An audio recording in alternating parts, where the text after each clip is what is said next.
One of the toughest questions that I had to ask myself in the beginning of my EEOC case was whether to stay in my job or get a new one.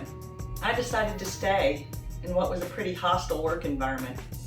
I had 33 years invested in NASA. It was only 2 years from retirement when my discrimination occurred. If you're able to go out and get a new job without setting yourself back too much, my advice is go ahead and do that. But after I became disabled, the thought of having to transfer and prove myself all over again because of something that someone else did to me, that didn't sound like fun anymore.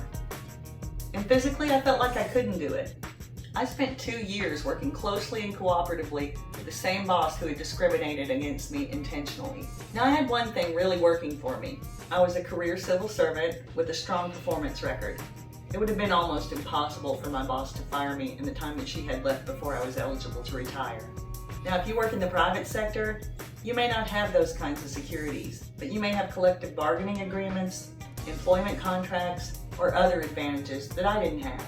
If you do decide to stay, you can survive. I did it. And here's how. 1. Create a purpose. One of the ways that my boss showed her hostility to me was giving me duties that were demeaning. And one of her favorite things to do was ask me to flip PowerPoint charts for her in meetings. And I had advanced degrees in engineering and science and a 33-year track record as a rocket scientist at NASA, a successful one. And in the last 2 years of my career, I became a professional chart flipper for my boss. My salary and job title didn't change. So when my husband joked that I was the highest paid chart flipper in the history of NASA, we both had a good laugh about that. But of course, I'm not the kind of person who can be happy just to be a chart flipper. I had some influence because of my position and technical skills. So I decided to use that influence to help young engineers and scientists get established in their careers. I couldn't think of anything better to do with my time than that. I helped several who were stuck in jobs that they didn't like find their niche. And I helped a lot of others get the tools that they needed to do their work, tools they weren't able to get on their own. Just because my boss wasn't asking me to contribute to NASA's mission didn't mean that I couldn't. I found a way. 2. Learn some Parlor tricks. I was having some pretty bad anxiety attacks in the mornings on my way to work. The walk from the parking lot to my desk in the mornings was like walking into a prison cell. I was filled with dread. So my doctor suggested a neuroscience trick to help me. He told me to start smiling the minute I got into my car in the morning, and to keep smiling until I pulled into the parking lot and walked to my desk. He said to force it if I had to. Just keep smiling. And what I found was by the time I reached my desk, I was usually smiling for real.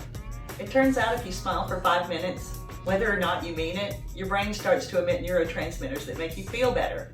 On the day that I retired, the young engineers and scientists on our floor bought me a cake and told me that they were going to miss my smiling face. That meant everything to me, the fact that I was leaving a smiling face instead of a bitter reject. 3. Respect your boss's authority over your work, whether or not you like them. I would rather work for a boss that I trust and respect. Who wouldn't? But that's a luxury I didn't have. So I decided I didn't have to like her to get along with her and work with her. In 30 years at NASA, I worked with quite a few people that I didn't love. We still managed to do amazing things together. Even though I didn't have a lot of respect for her as a human being, I still needed her to like my work. That doesn't mean that I took shit from her. I didn't. If she tried to pin something on me that I didn't do, or just mess with me because she thought she could, I called her out on it. But I learned to do it in ways that acknowledged her authority over my work. At the end of this video, I'm going to link to another video of mine on witness statements that explains a little bit more about how I did that. So if you're interested, hang around till the end. 4. Treat yourself well. When you're going through a discrimination claim, there's not much you can do to avoid the emotional stress that you're going to be under. At times, it's going to be a lot.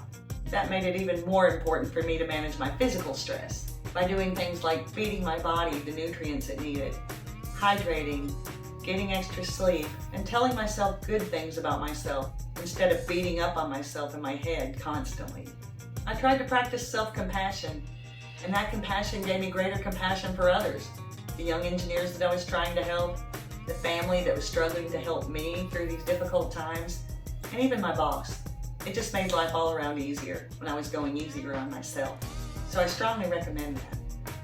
Once I started doing the simple, silly little things that I've talked about in this video, I started to feel a lot better. My symptoms improved. My emotional well-being and outlook improved. And I felt really proud of my ability to maintain a decent attitude in spite of the fact that my boss was being a real dick. Instead of giving up and getting angry, I decided to create and contribute. And for me, it worked.